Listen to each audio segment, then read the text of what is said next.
We gather here today to conduct technical and fundamental analysis with the overriding goal of planning our trades in advance. With that being said, let me remind you that trading is risky. It's not appropriate for everyone. Your past performance, good or bad, is not necessarily indicative of future results. But pretty please, stay small, stay humble, focus on the long term, and never risk money cannot afford to lose. Yo, yo, yo, what's going on? What do you want to do today? Let me know in the chat.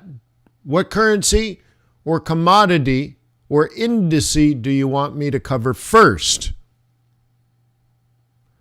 I also have a little poll, I want to know what you're interested in general, but how about let me know what you want me to cover first? Dollar pairs, yen pairs, gold, oil, Bitcoin, silver, nat gas, NASDAQ, DAX. Let me know what's on your mind, Pit Pirates. Arr! Arr! Yeah.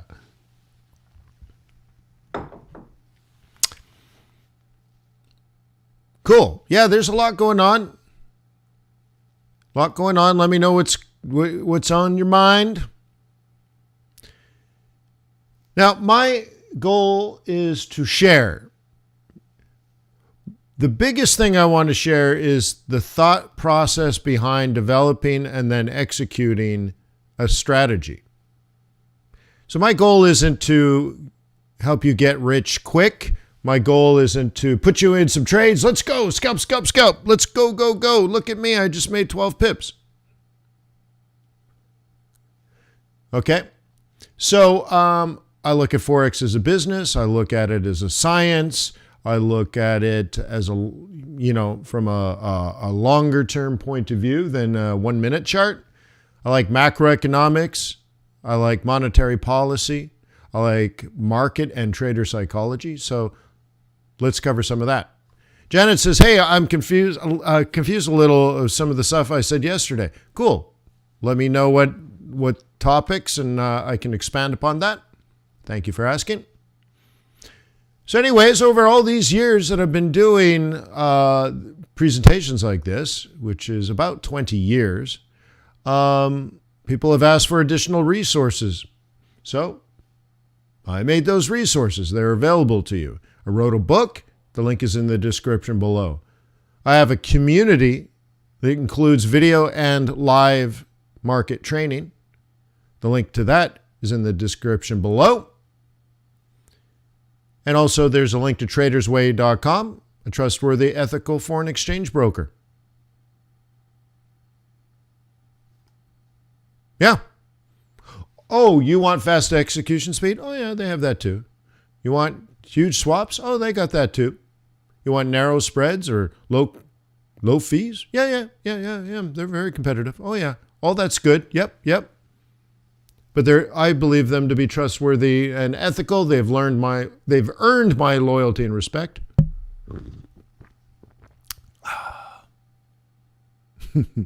So give them a shot. Maybe they'll earn your loyalty and respect as well. Okay, when you are planning a trade for the next day, which is more important to finding your levels of interest to the 5 minutes to execute? Is it 4 hour? Is it the hourly? Well, they're all important. But you have to understand what you're trying to do. So let's just pick Aussie dollar. Okay. So you could use the daily, the 4 hour, or the 1 hour. It's all the same. But what are you trying to decide?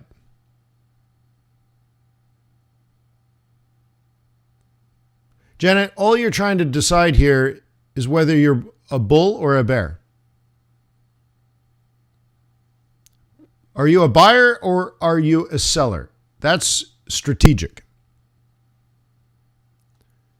Okay. And so you look at the daily, you look at the 4 hour, you look at the 1 hour, and you might just say, hey, I'm a bull. That's it. So there isn't better. it's not like there's hourly or the 4 hour and they're different. You're either a bull or you're not a bull. You're either a bear or you're not a bear. And if you're not a bull or a bear, you shouldn't trade anything. So I look at the 1 hour, the 4 hour, and the daily, and it's bullish. Okay, I want to buy dips at support. Great. You're done. You're done your strategy part. Does this look like a good opportunity to trade? No. And that's that. So you want to buy a dip, great, but maybe the next dip is down in here. Okay. You see? So here's a 4 hour. I analyze that. I want to buy a dip. My other choice for buying a dip would be buying the 21 EMA. So I really have two choices. Buy it here or buy it here. So now, Janet, when you drop into a smaller time frame, you watch those price levels and you set it up on that smaller time frame chart. So somewhere around, what is that, 70, 80?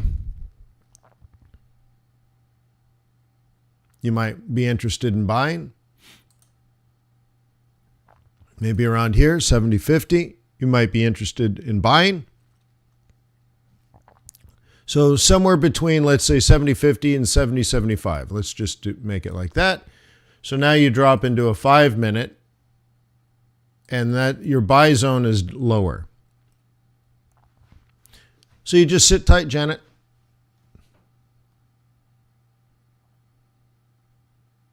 But you guys have to stop being so technical that way. Which one's better, the 4 hour or the 1 hour? What do you mean, which one's better?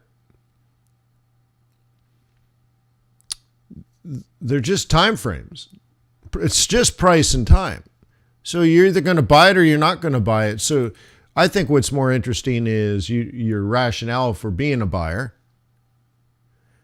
And if you use like a 4 hour chart, for example, it's very bullish.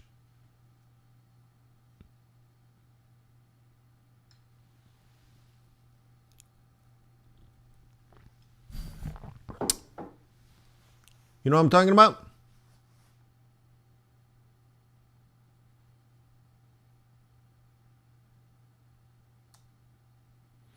But like the way the question is asked, it's like it isolates the time frame. Like, do you make the whole rationale on the 4 hour, or do you make the whole rationale on the 1 hour?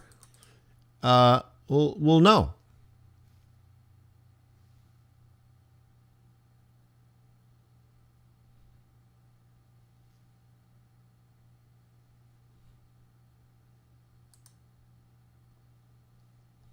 But I do like the 4 hour a lot.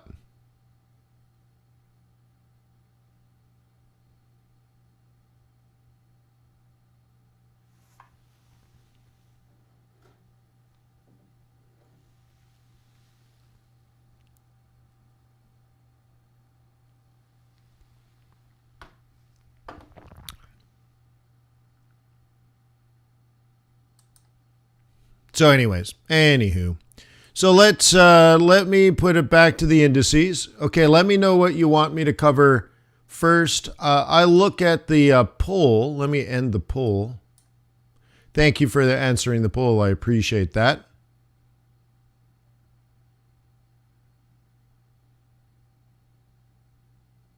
David says, something I said last week made me change from limit orders on Fibonacci to stop entry orders on 5 minute break, basically sworn off market orders too. Well, I didn't give you any of that advice, so you're interpreting. But I would not throw it. I mean, I guess I do in some ways, but to drop a limit order with Fibonacci, I mean, that can work in strong trends. See, here's something else that could be going on with all of us. Okay, let me isolate this hourly chart here. Okay, one mistake that we could all be making is in a time like this is Aussie dollar, you enter trend trades. You enter Fibonacci setups, for example, which you would only use in a trend trade. And you don't get the results you expect. Well, we don't have a higher high either. So, so maybe you're buying down here as a fib entry. And maybe it works, maybe it doesn't. But the key to this whole chart is that this is an exit zone. You see that, right?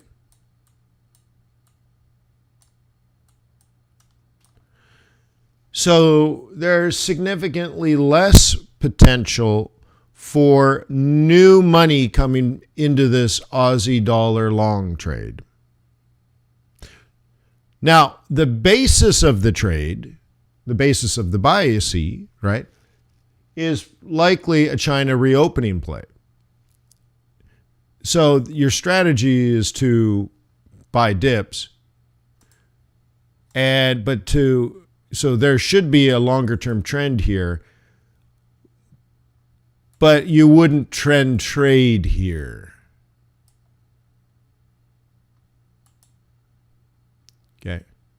So this is where we, for next week, you need to regroup here. Or even, and I guess I should do a different color, you need,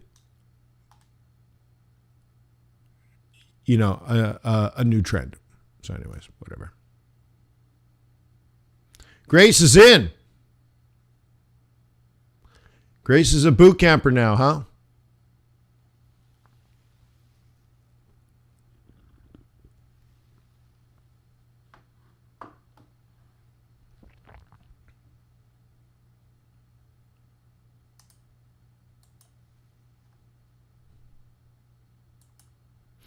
All right, so gold, oil, Audi, CAD. So everybody's kind of split, but you do want to do my WTI. So let's start with commodities.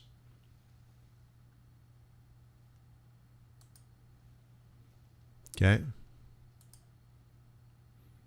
Okay, so what's the trend? Up.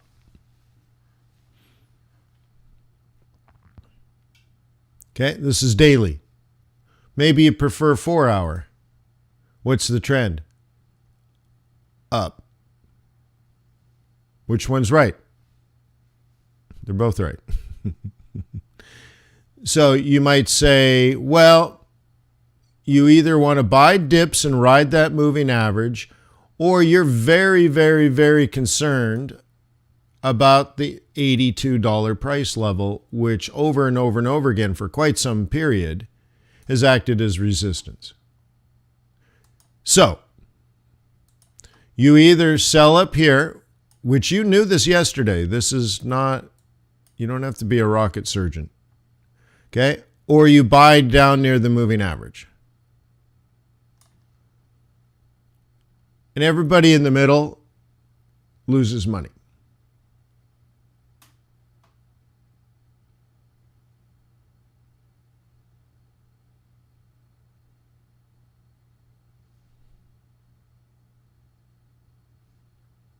Okay. Well, that's not true because I was long at 81 yesterday. The bottom is 80. The top is 82. And I had $1 and then I didn't have $1 and then I was out. So anyways, I didn't lose anything. But there you go. But you want to look at it and say, technically, is this bullish or bearish? Well, it ain't bearish.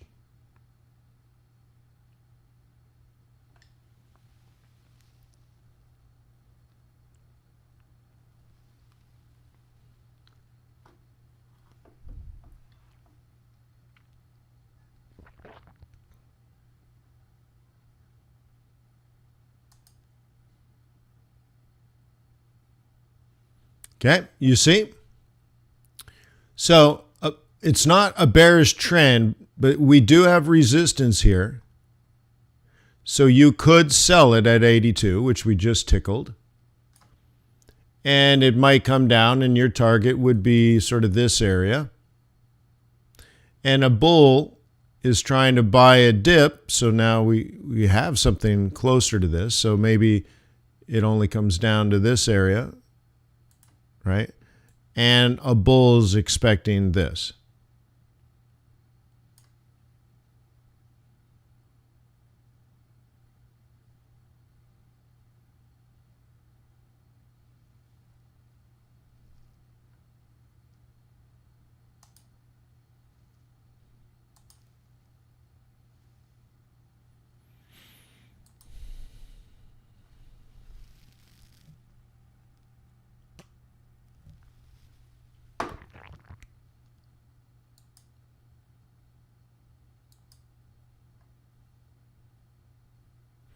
S&P 500 stuck in the mud. And this is sort of interesting in gold here. Do you guys remember my projected top for the year is $1,946.70? And we tickled that for 12 hours and didn't break it. Oh my God. Oh my God. Oh my God. Oh my God. Oh my God. That's amazing, isn't it? So now the thing is, do I drink my own Kool-Aid? Yeah, probably.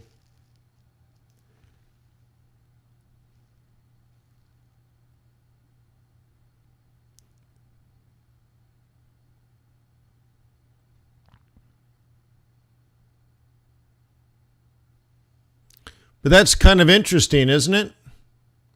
That's a pretty precise number.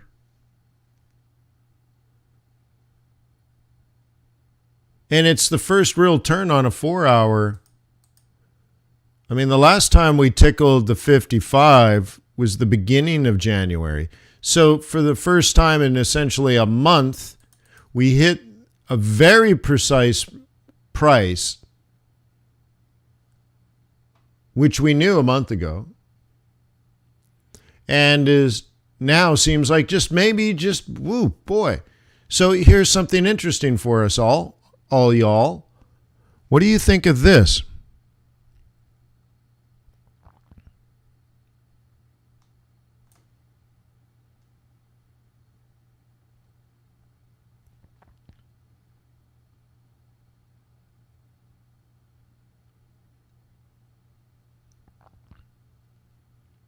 What do you guys think of something like that?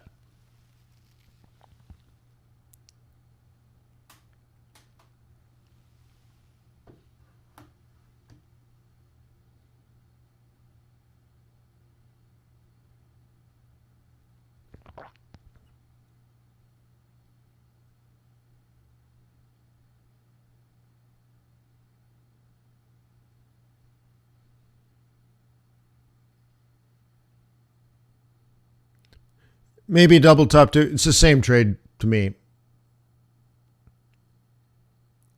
Okay. Either way, your stop's above there, right? So whether it's whether this goes up to 1950 and then drops, or it comes up to 1940 and drops, or 1935, let's say, whatever. So let's go back to Janet's question. By the way, are you still with me, Janet? JOA?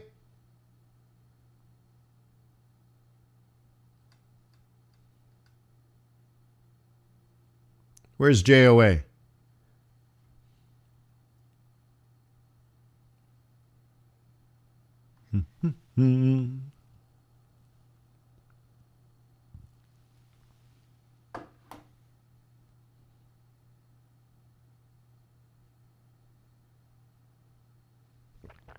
Nope. Gone, huh? Just like that.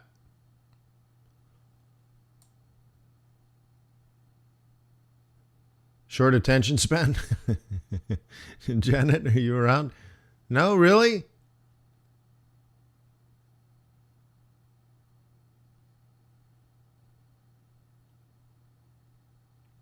Wowzer. I find that interesting. Just on to the next guru. Whoa. Whoa. Well, too bad, so sad.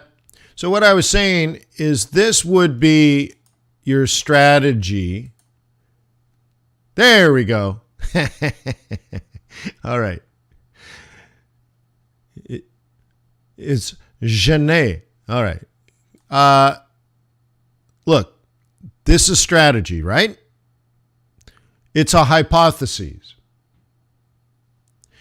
If on a smaller time frame, like a 15-minute or a 5-minute, your choice, if in this price zone, you see a 5-minute, let's say, bearish turn, and you can define that any way you want, because all these different tools, they're just different forms of mathematics to confirm what you're looking for. The problem with a lot of new amateur traders is they don't know what they're looking for, but they're using tools. Well, I'm like, the tools are supposed to help you identify what you're looking for. Well, I don't know what I'm looking for. Well, there you go. The tools can be, let's say, ineffective or inefficient. So anyway, so if you are looking for a bearish turn between 1930 and 1950, so there's actually two setups here, right? So in this, around this 1930 area, if on a 5-minute chart it rolls over, you can take a shot based on your 4-hour strategic plan. The next one is, if it doesn't do that around here and instead goes higher, all the way up to around 1950, and then on a 5-minute chart it rolls over, then you got your plan B. So this is B, this is A. So with that identified, so let's mark these with little memory tools. I might want to sell there. I might want to sell here. All right, cool. Drop into a 5-er. Is that bearish? No. So now, Janet, we sit here and wait on a 5-minute chart until this turns bearish. And it could be a couple of hours, Janet.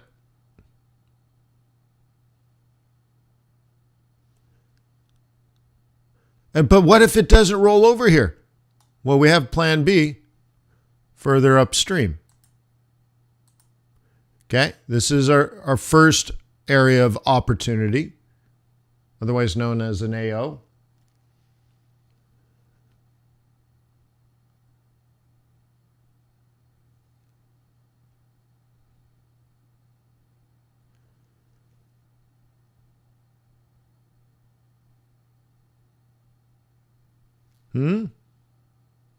See, I'm Overwatch.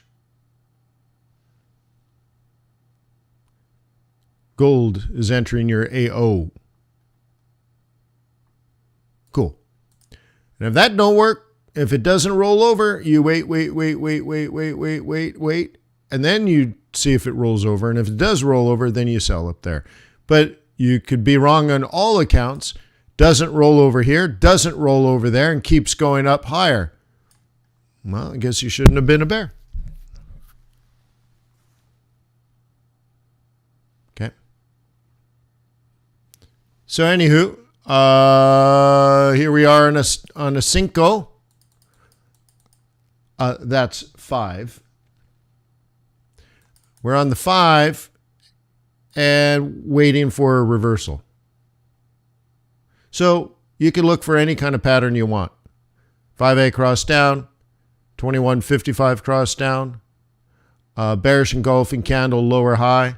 So, I mean, there's so many ways to do this, and all of that is decision.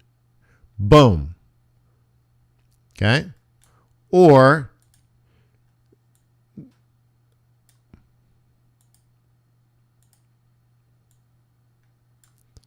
Okay. There's two ways of doing it. Or maybe you want a pattern like this. Whatever. No matter what happens, you're going to get lower highs. Okay? And at some point, you have it looking like that. Now, you could, this part is all tactics. So this is where you need to get good at things like, well, technical analysis and price action.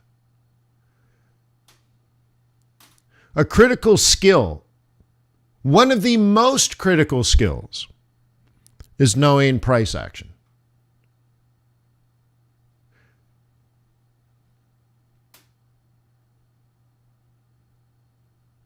And really, I would start there. I think most of you should start there, where you use technical analysis only to identify price action. Remember, your indicators are not going to trade profitably for you. If you could use an indicator to profitably trade, we don't need you. If MACD was good enough for trading, I would just program an EA or an algorithm of some sort to trade MACD for me. And I would become filthy, stinking rich while I sleep.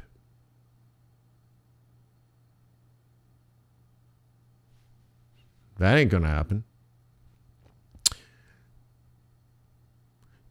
So the tools are useful, and you got to know what they mean.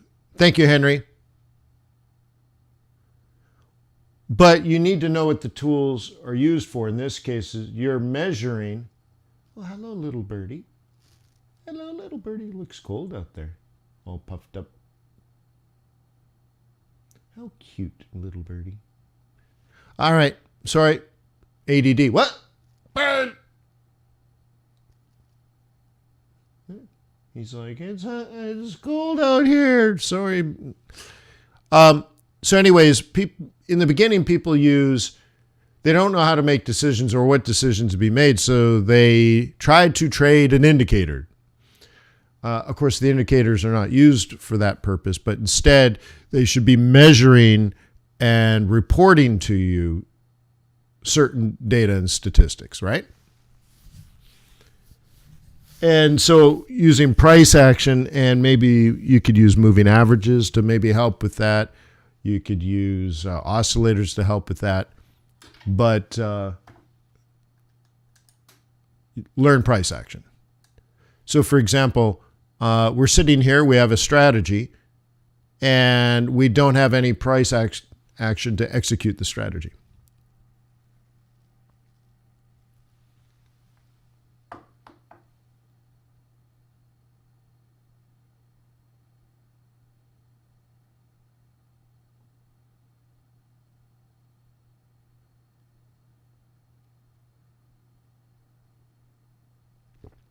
All right, so Janet's got it going on. Yeah, awesome.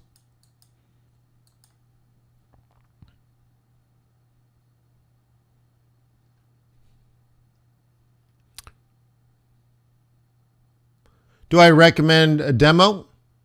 Yes, I traded for 2 years on a demo account.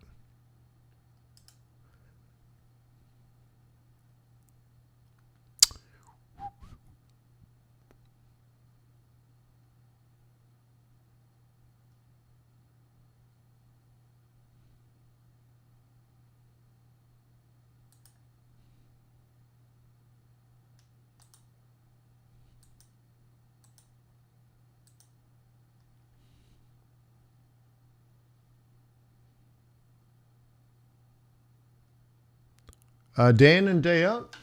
Oh, boy.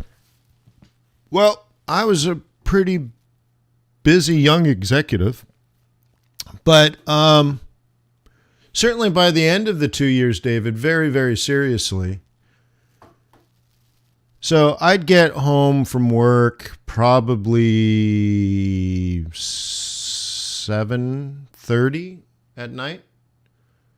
and trade. And then I'd wake up, I don't know, 4 o'clock in the morning and trade. And I remember I used to park under the Bay Bridge in downtown San Francisco. Does anybody know this area?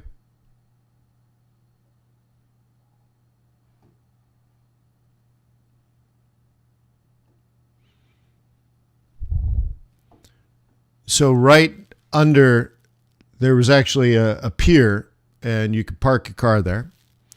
And then I would stroll along the promenade, past Little Fire Station, past, what was it, Gap? The Gap building?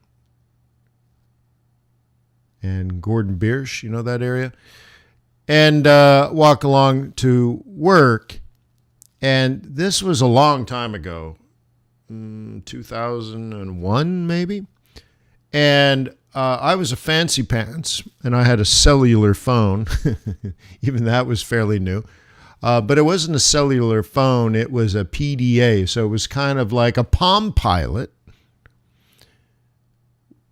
that also was a cell phone that could also access the internet. But you got to remember, back then there was a mobile version of the internet, almost kind of like a basic app. And long story short, I would walk along the promenade and I'd look at my phone, and it had the Forex prices. I think it was XE.com. And about every minute or so, I would refresh the page because none of this would stream. And I would watch the euro dollar price. So, yeah. So that's pretty serious, right? Every few minutes. I also bought a Sony Vaio mini laptop. Probably a 10-inch laptop. That was a big deal at that time. And it would sit on my desk with Forex charts running. Remember, I had to pay about $300 a month for charts. So the charts would be running all day while I was at work.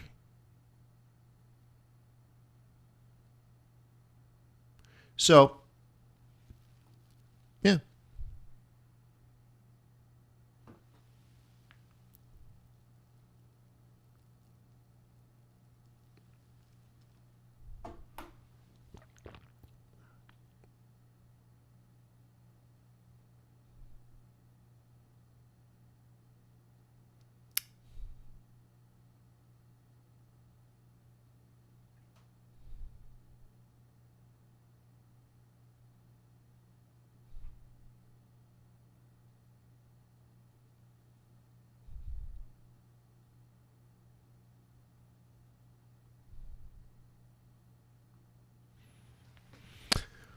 What is my intake on earnings? I don't know, Sky Killer.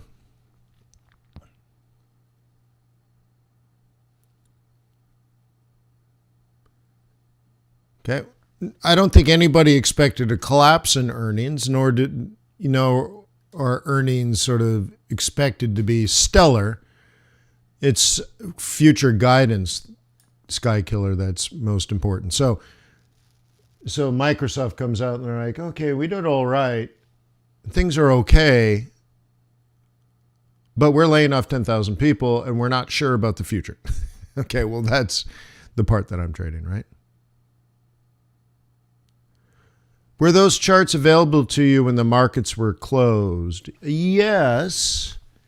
I think my first account was FXCM. And I think at that time you paid for IntelliCharts, but you couldn't trade off the charts. I remember when that happened, it was a big deal that you could place an order on your charts and it would execute at your broker. Oh my God, I remember that. That made risk management so much easier Because what happened was you'd forget where your limit orders are and your stop losses, and you could make a lot of mistakes. Imagine if you had 20 trades open, each with a stop and a profit order attached to each one. So you got 60 orders in the market. You could easily make a mistake. And now, remember, your limit orders were not connected to your actual orders. So it got complicated then, but because if you wanted your stop loss to be connected to your actual order, you had to do a child and parent order. And I don't even know if these charts do that anymore. So it was complicated. You had to do a parent and child type orders to connect them all together. But you would do your analysis on the chart, and then you would open up your brokerage account, and then you would enter the trade. And, it was complicated, bro. But were they live after the market closed? Yes, because I didn't trade the stock market per se. I traded Forex, right? I didn't trade futures. I traded Forex. There's no gold, no oil. None of that existed on a Forex account back then. And the vast majority of the trades were euro dollar. The spread on the pound dollar was 6 pips, 7 pips. And it was 3 pips on a euro dollar. If you did a pound yen, it was like 14 pip spread. So, all these things were part of the analysis. So, and I will show you in a presentation coming up soon, exactly how I used to manage all of that.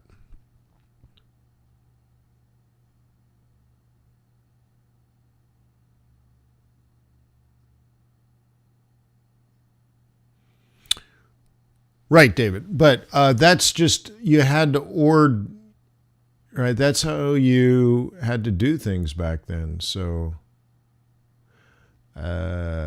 new order. It was something like this. It was more complicated than this, but you would enter your stop and then, right? And then you'd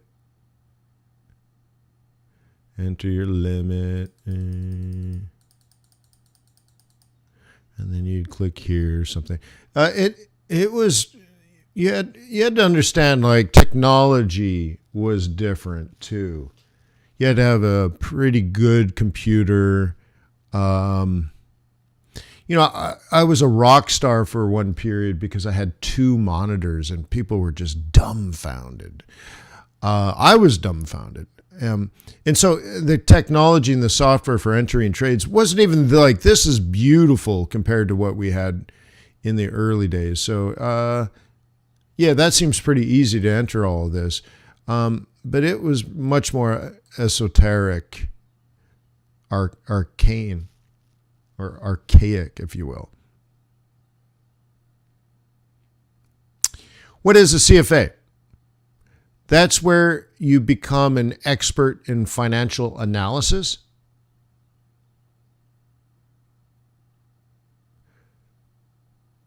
And is in the banking and finance industry equivalent to a master's degree.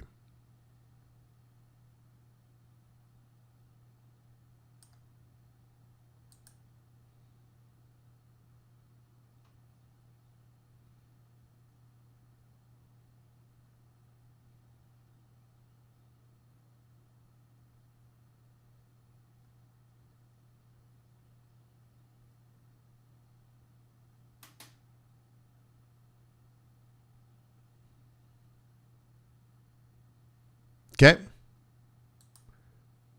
So just imagine it's equivalent in the banking industry and finance, any finance related industry, equivalent to a master's degree in finance. So David wants to be able to calculate the convexity of bond yields. Great. So someone could ask him to do it, and he'll say, okay, I'll do that for you. Cool. So one of the things when David was asking about it, I said, well, look, you can go to a top tier university and get an MBA. You'll have to quit your job, move to that campus for 2 years, and it'll cost you probably $250,000. So 2 years of your life, good luck if you're married with kids, 2 years of your life and $250,000. Or you can do your CFA part-time or from home over the course of years if you want, and it'll cost you a few $1,000, assuming that you're going to probably take some classes to help you study, and then you pay the CFA membership and fees. And so you know maybe you spend $2,500 instead of $250,000, and you do it over the course of 3 or 4 years, slowly, part-time, weekends and evenings, while you maintain your job in your life. And David's like, well, shoot, why don't I do that? Yeah.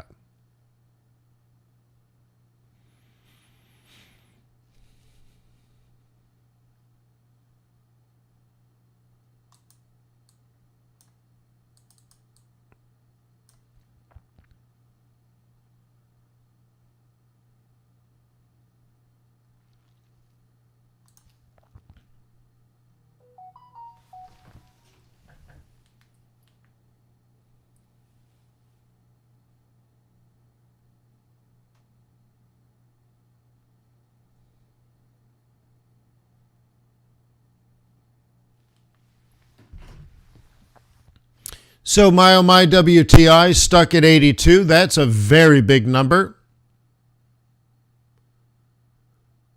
S&P 500, look at this, tickling the hourly EMA and holding tight.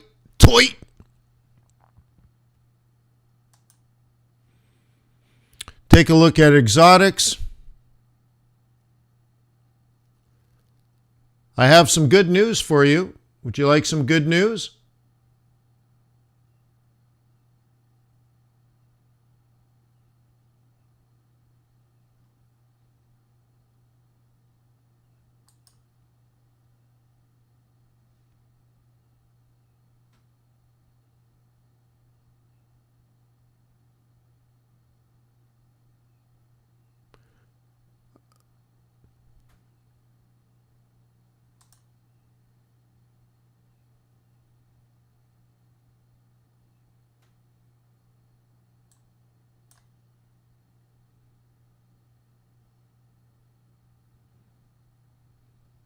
Okay.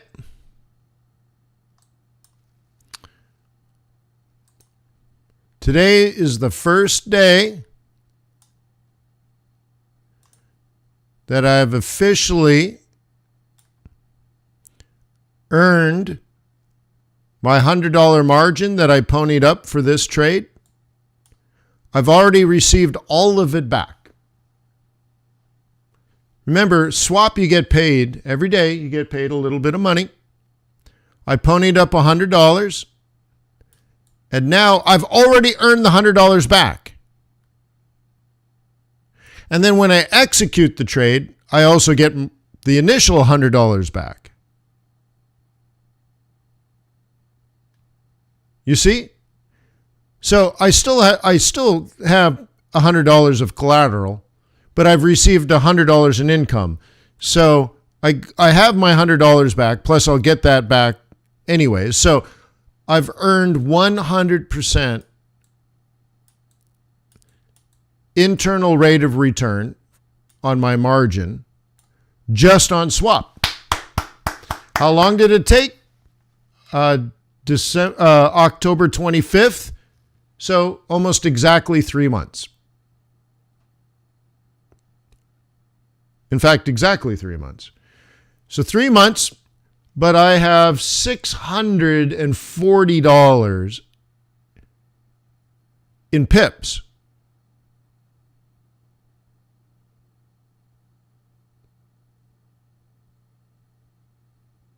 Okay? So I have 640 there and 100 here. That's a good trade.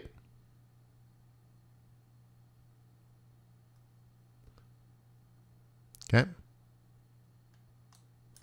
Cool.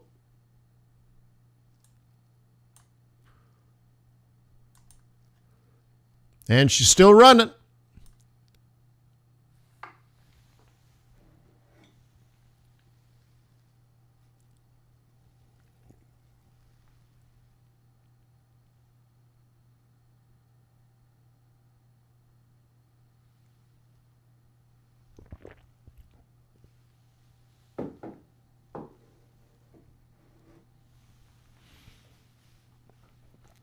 Do I ignore the spread? No. I mean, look at the spread on zloty.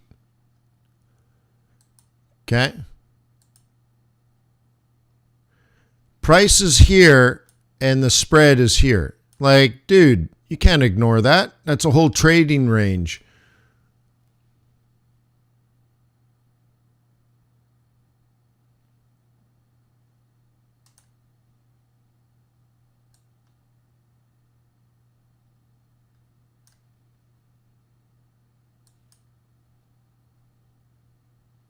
Oh, Dwayne said my chart isn't. I don't see what you see. Hang on. She's running to stand still. There you go, Dwayne. Anyways. So the good news, Burned is like, how's that good news for us? Well, I was asked to give you an example of how to let a winner run. So one of my goals is to earn 100% internal rate of return on swap only. So not only am I letting a winner run, but I'm showing you the importance of having both asset appreciation and income. So that's all.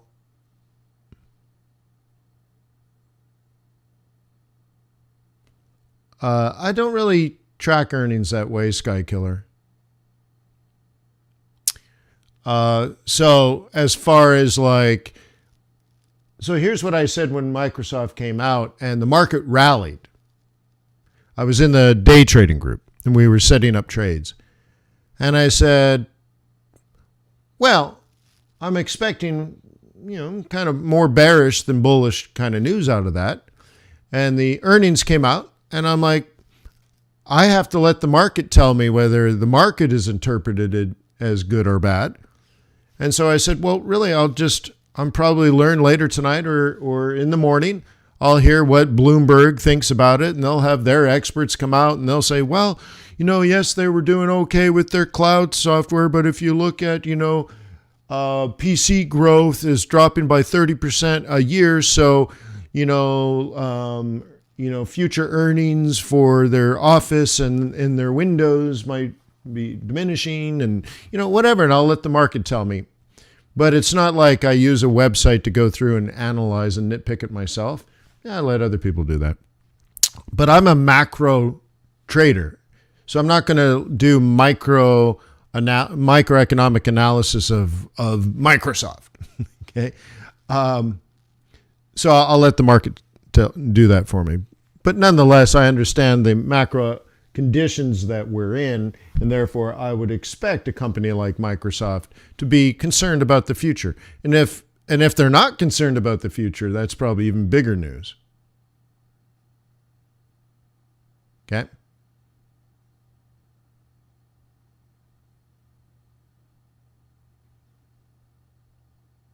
Well, Aaron's Canadian?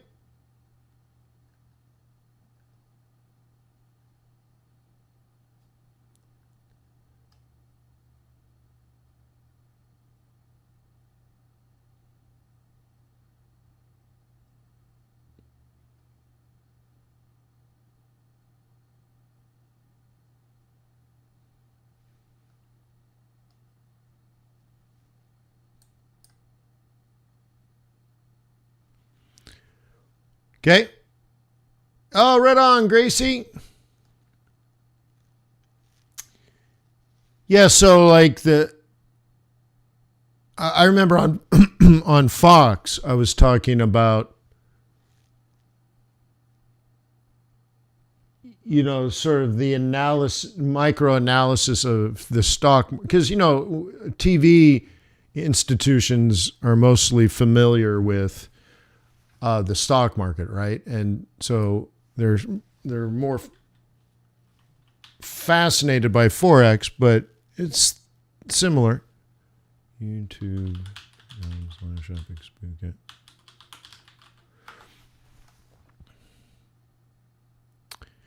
So I don't break down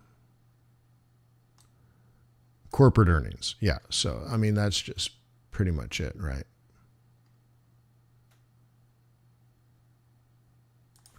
I thought let me pull that up.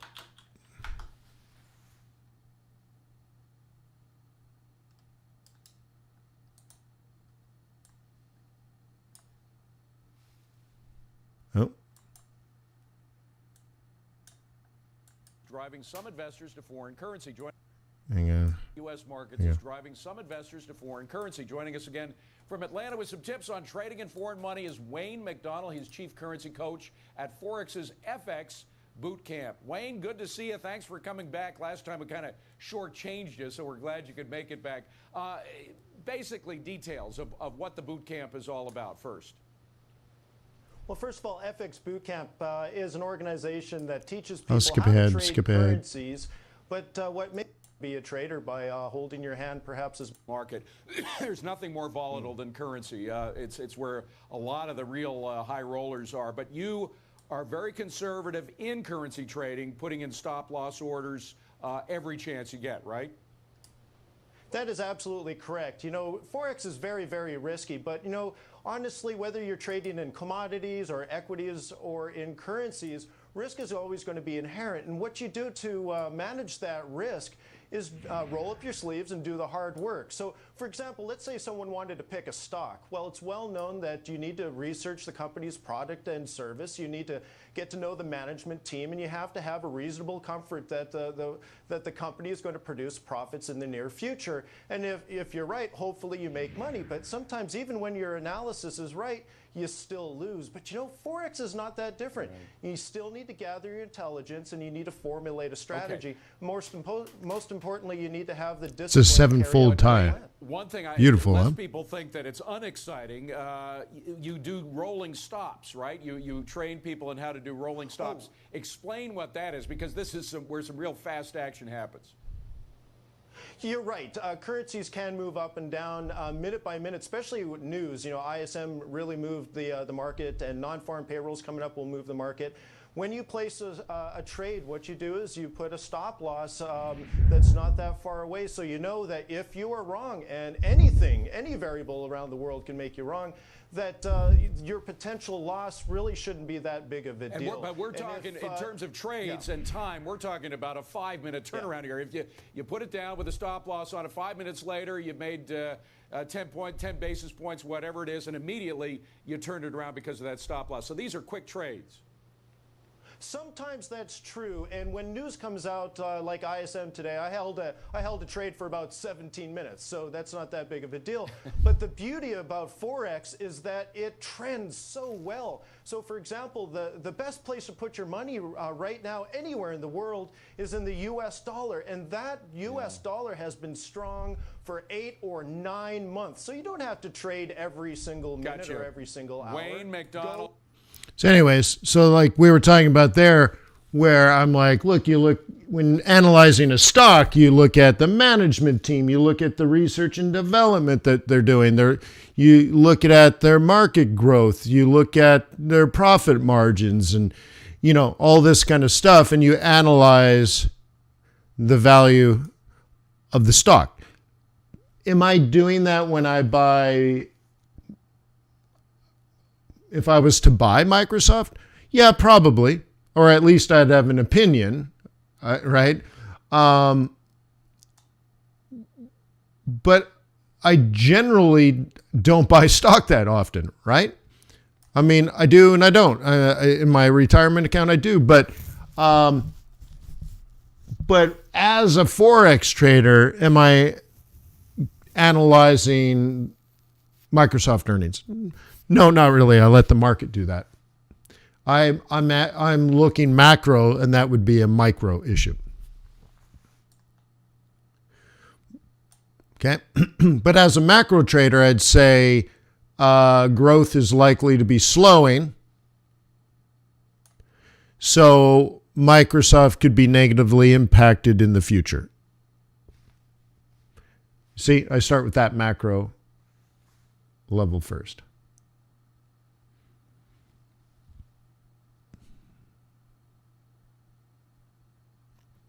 Okay. And yes, I'm more interested in forward guidance than what happened last quarter. Yeah. Coolio.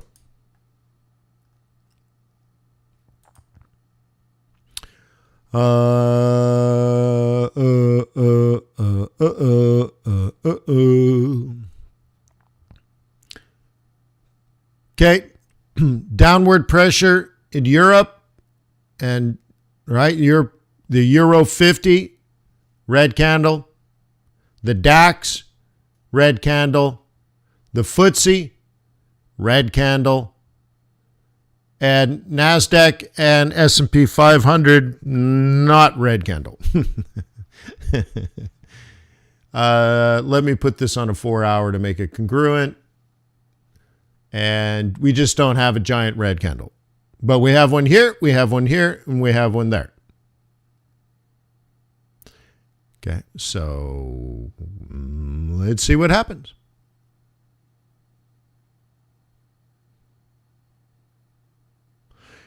Sky Killer said, oh, so when you said earnings coming out last week, you were talking about GDP? Yeah, so that would point to whether we have GDP expansion or contraction, but also volatility. Because what I think a lot of people do is Microsoft comes out, let's say, and let's say everybody thinks it's horrible. Well, then they're going to just assume it's horrible for everything. And all the other tech companies are going to be horrible too. And they get on a theme of risk off. And that, boom. And that just, that can just happen. And so you could just suddenly get risk on or risk off based on earnings being disappointing or even not as bad as people thought could be risk on.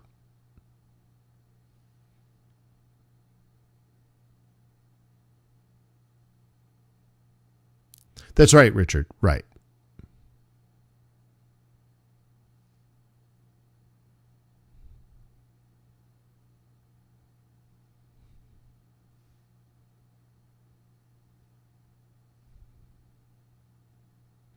So what I've been saying in the swing trading group and day trading groups is that what I believe is happening is, sentiment versus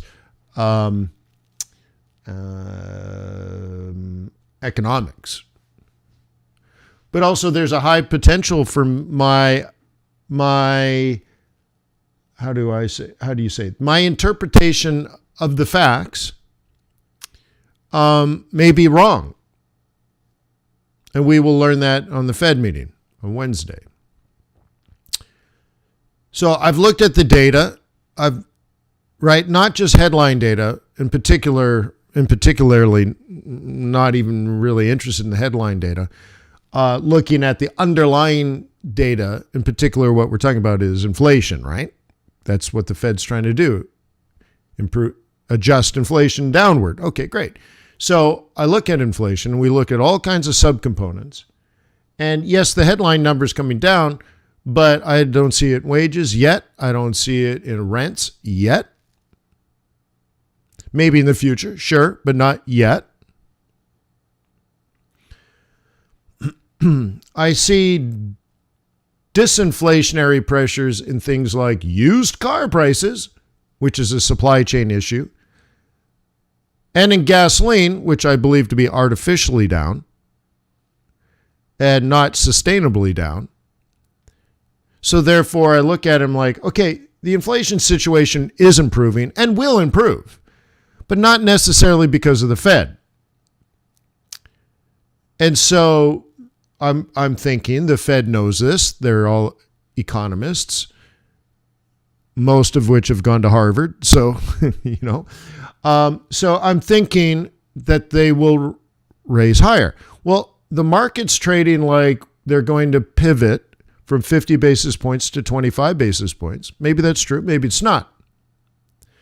But part of their decision, I'm sure, is the dot plot that says the Fed's going to stop at 5%. But that's what the Fed thought in the past. Well, the dot plots 2 years ago said we would stop at 3.5. Well, obviously we didn't stop at 3.5. Now it says 5. And I'm like, okay, I see that. I see the dot plots suggesting 5.1. But I'm thinking it could be 5.25. It could be 5.5. It could be 6. So now I think, well, what would make the Fed continue to raise interest rates? Well, one of them is I think gasoline prices are going to go back up. Now that we're basically not going to tap the SPR, I think gasoline prices are going to go up based on a normalization of supply and an increased seasonal demand. And gasoline prices could go up, not back to where they were, but remember they artificially dropped by probably close to 50%.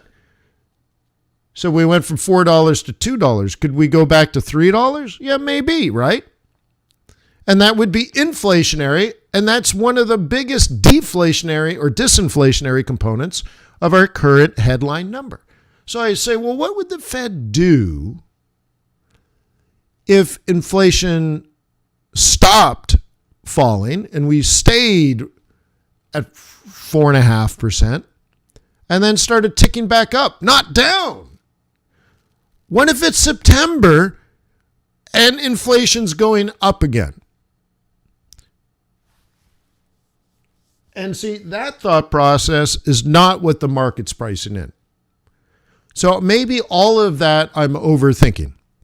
But remember, I'm looking at where there's actually inflation.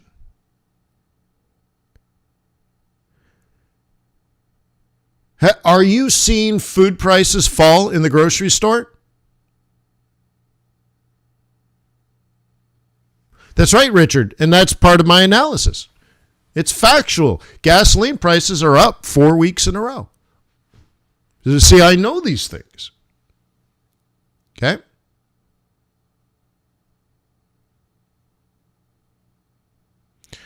So the market is pricing in a pivot. So maybe they drop from 50 basis points to 25, but they're also pricing in then a pause. So I think if I'm wrong, they do drop down to 25, but they keep raising all the way to the end of the year. And right now what's priced in is slow the rate of change and then pause.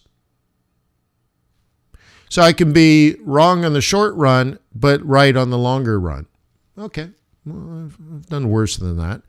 Or the entire market right now is looking the wrong way.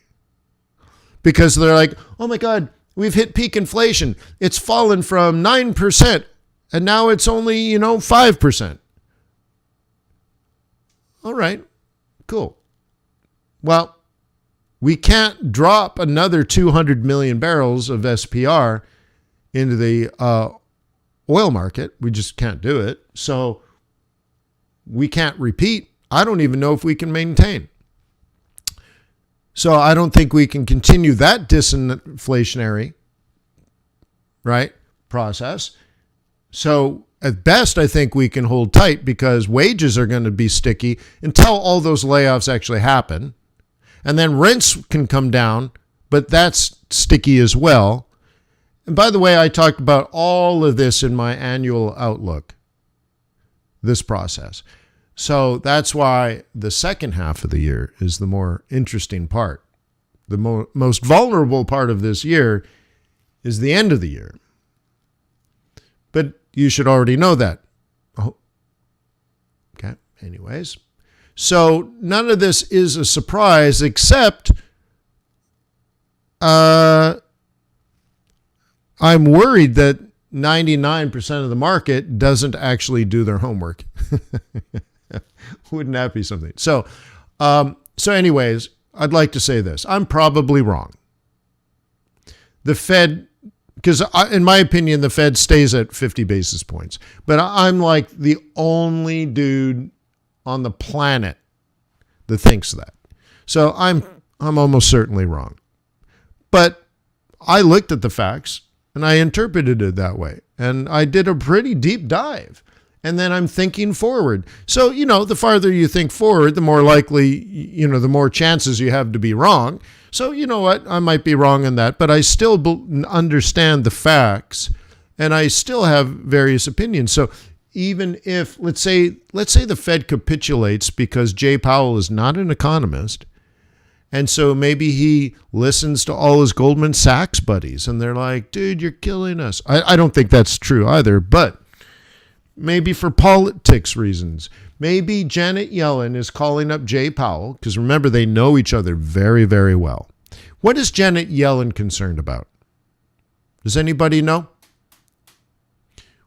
What do you think Janet Yellen would call Jay Powell for? Remember, they would never admit this. There would be nothing on the record. They probably meet in a parking garage, dressed incognito, and have a private conversation off the record. What do you think Janet Yellen would be saying to Jay Powell? Type in a question mark if you just have no idea, or if I'm asking it in a convoluted way. Well, no, she doesn't need funding from the Fed. No, they don't have problems selling 10-year T-notes. So she doesn't need that. Okay, remember, they know each other very, very well. Janet Yellen worked at the San Francisco Fed for like 30 years. Jay Powell's been around the Fed and the Board of Governors and all that for almost as long. So they know. Trucker's closer, not debt ceiling. She doesn't really care about that. That's a congressional issue. If Congress doesn't raise it, then she just has to manage the situation. But like, Jay Powell can't raise the debt ceiling, so she wouldn't talk about that. Matus has stopped hiking rates. Why? Okay, you're on the right track. Why? I want you to understand the why. So you're onto something.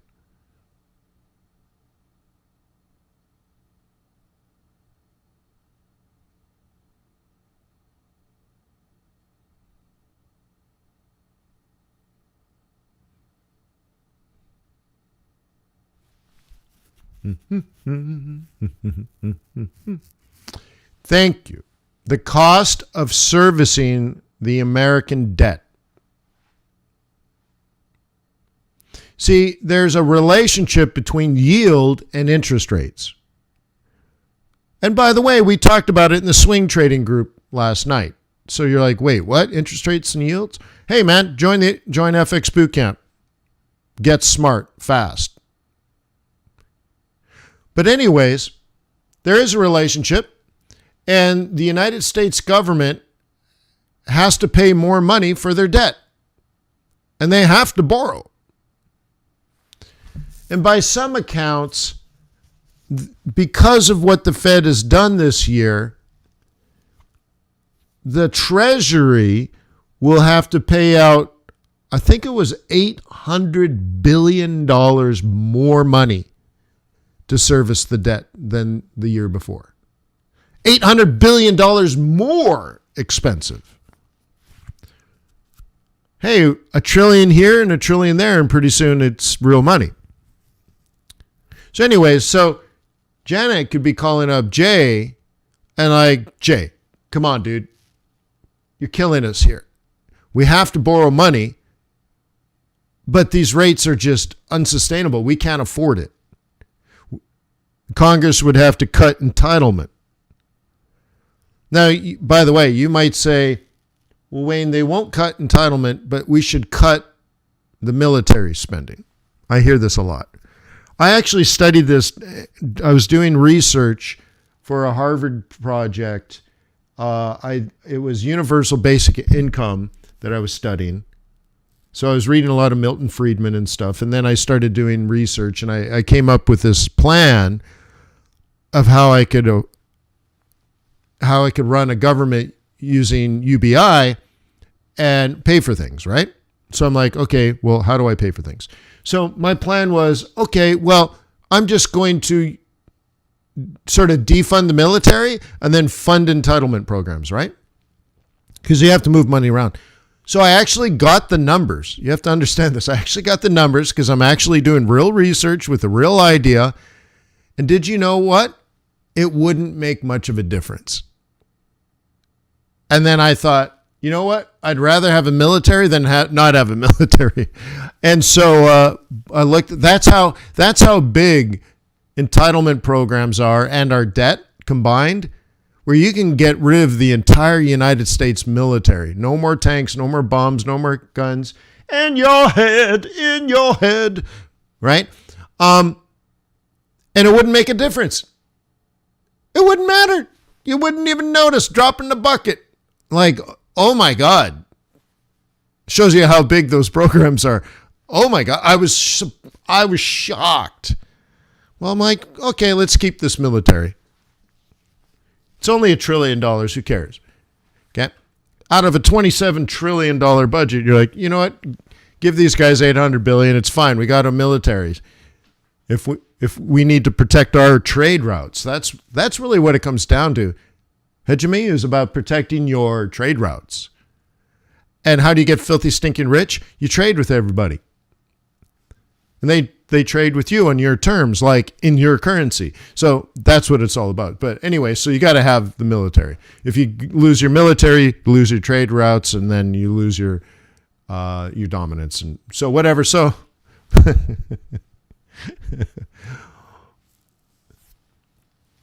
holy, right?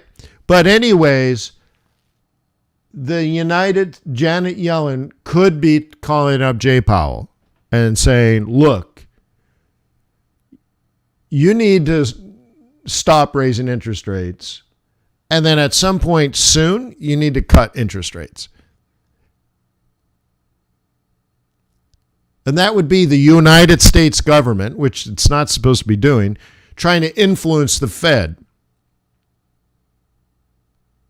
Now, I'd be Jay Powell and say, you know what? Janet, you guys gave away $5 trillion for free. And that money was earmarked for nothing. We got zero productivity out of it.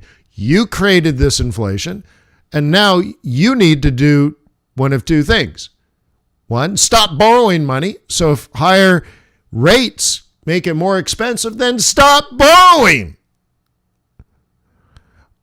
Or the federal government needs to raise taxes and slow the economy that way, and take all the money that you raise through taxes and pay down your debt.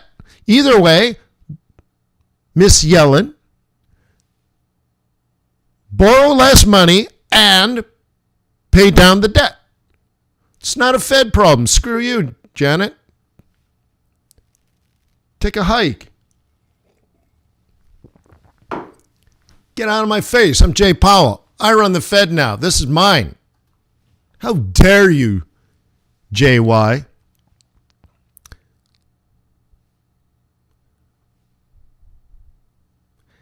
Lady Yellen. But honestly, right? But do you think Jay Powell's going to do that? I don't know.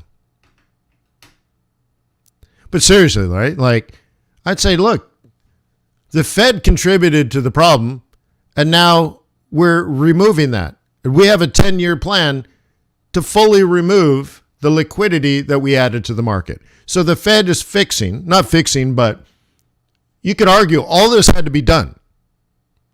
Okay? You understand? All of this needed to be done. Maybe not to the degree Maybe the Fed could have done 1 trillion instead of 5 trillion. Maybe the federal government could have done 1 trillion in stimulus, not 5 trillion. You understand? Like 5 was so stupid. The first trillion was shocking, but the last 2 or 3 trillion was negligent. So anyway, the Fed is cleaning up its mess, but the Fed might argue we had to do it. And right now, our inflation problem is certainly better than deflation. Imagine 30% unemployment. Well, guess what? Inflation would be low, but no one would have a job. So everybody's got a job and we got inflation. Okay, we're doing our part to fix that up. And by the way, quantitative tightening is on a 10-year plan. So in 10 years, we won't have any liquidity in the market that the Fed added during COVID. In 10 years, it'll be done. Well, what's the federal government doing to solve their contribution to this problem? Nothing. And if you read Milton Friedman, this is not a new concept. In fact, if you read, what's his name? Billionaire hedge fund guy. Isn't the book around here? I thought I had his book. What's the guy's name? I can never remember the Bridgewater guy. And Ray Dalio. Ray says over the history of, let's say, the last 500 years of economic history, the decline of the leading power occurs just like this, just like we're doing. The government is making every mistake that every other government has made when they have the reserve currency and they control the global economy. Every single past government in that situation made exactly the same mistakes and for exactly the same reasons. So our situation, meaning the United States of America, is a cliche. It's a cliche. But the thing is, it hasn't happened since England lost their global dominance. That's right, Sky Killer. That's actually improvement. It was 99. So the problem is not new. It's a cliche. It's just happened over thousands of years. It just doesn't happen every 3 years.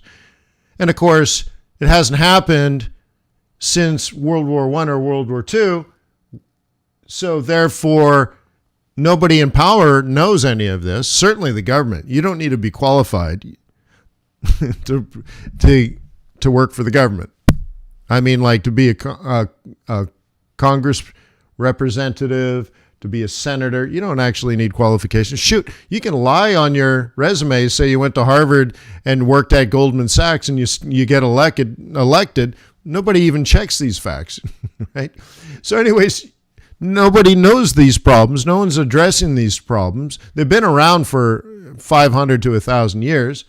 We're making the wrong choices. And so Milton Friedman has looked at this, and so you can watch recordings or you can read his books, but his speeches are really good, that address this problem. And so I studied this problem over the years, and the answer is very, very simple. The federal government, through the powers of Congress, raise taxes. And they call it the COVID-19 Stimulus Repatriation Act. And nobody's going to like this, but that's what leadership is about. Okay? When your kid gets sick, he doesn't want to take the bitter medicine. But mommy says, Billy, you take this medicine or I'll spank you. But it tastes bad. I know it tastes bad, Billy, but it'll make you feel better. It'll make the sick go away. And then you shove the spoon in Billy's mouth. And mommy does what's difficult, but it's good for Billy. Maybe it tastes bad, but in a day or two, Billy's not sick. So a leader, what we need is a mommy to run the United States for a while. And President Mommy says, we need to, and it will suck for a while, but it's really, really, really, really, really good on the long run. You see, nobody will like it, but it's the right thing to do. In fact, I would even argue, and I think Milton Friedman argued, it's the only way to solve our problem. Or, as a global superpower, we go out of business. And we default on our debt because we just don't have any money.